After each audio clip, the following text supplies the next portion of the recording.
প্রস্তুত তো সিনেমা প্রেমীরা, কারণ ভারতীয় বক্স অফিসে আসতে চলেছে শতাব্দীর অন্যতম বড় সংঘাত।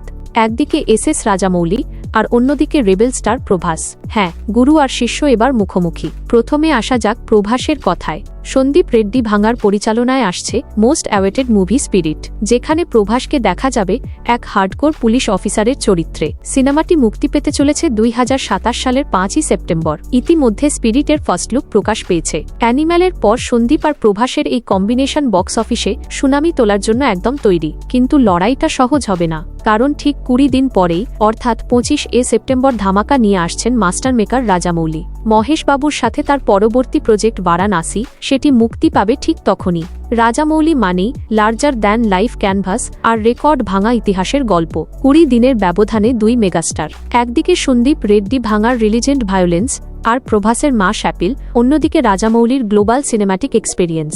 সেপ্টেম্বর 2027 কি তবে ভারতীয় সিনেমার সব রেকর্ড ওলটপালট করে দেবে? আপনি কোন সিনেমার জন্য বেশি আগ্রহী, প্রভাসের স্পিরিট নাকি রাজামৌলির বারাণসী? কমেন্ট করে আমাদের জানান, আর এমনই সব আপডেট পেতে সাবস্ক্রাইব করুন।